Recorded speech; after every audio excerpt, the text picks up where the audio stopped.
my name is Logan and I'm your host, the Mighty Pirate. In today's video, I'm going over the Stinger. My sources for today's video is sarna.net and technical readout 3050.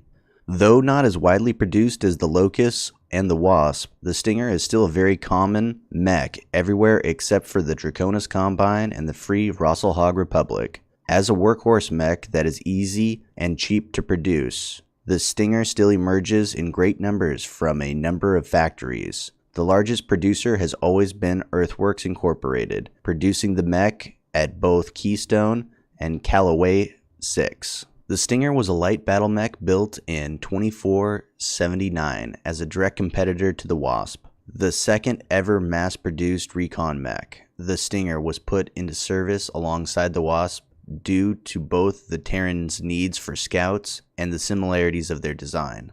In fact, the two were so similar that General Mechanics filed suit against Earthworks for copyright infringement. After 20 years of back and forth legal action, during which Stinger production continued unabated, GM eventually dropped the matter due to the rising costs of the pursuing lawsuit. The Stinger would go on and become the second most produced mech in the inner sphere after the Wasp. More than 200,000 of them were built between the time of its introduction and the end of the Armas Civil War, serving with the great houses as a valuable scout and raider. Though lacking armor and armaments to contend with larger mechs, its speed and maneuverability made the Stinger a hard foe to hit.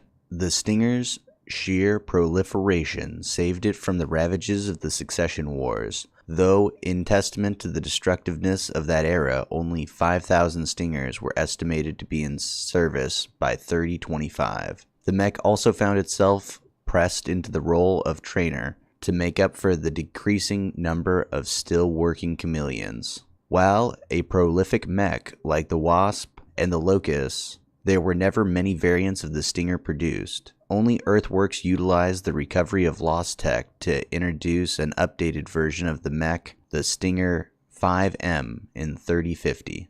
The Stinger carried a light weapons load, with a medium laser mounted in its right arm as its primary weapon. The laser was backed up by 2 machine guns in the right and left forearm, with 1 ton of ammo stored in the center torso. While insufficient for fighting against most mechs, this loadout made the Stinger a nightmare for troopers, and it remained one of the best anti-infantry mechs until the introduction of the Firestarter. The iron sights of the machine guns also proved beneficial when the mech became a trainer, as mech warriors were often forced to rely on them during training. This served to improve many pilots' motor skills, which proved useful in other areas such as using their hand actuators to manipulate objects. The low heat output of the weapons also posed no challenge for the 10 heat sinks the mech carried, such that overheating was almost never a problem. Its cruising speed of 63.4 kilometers per hour was supplemented by 6 jump jets split between the left and right leg,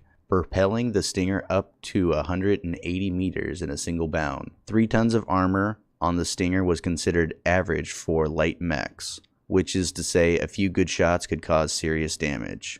One of the unpopular aspects of the Stinger, however, was its incredibly cramped cockpit for anyone of average size. A mech warrior had to literally squeeze themselves into the control seat and would often need help just to get back out. That will conclude my video on the Stinger. Thanks so much for watching, guys.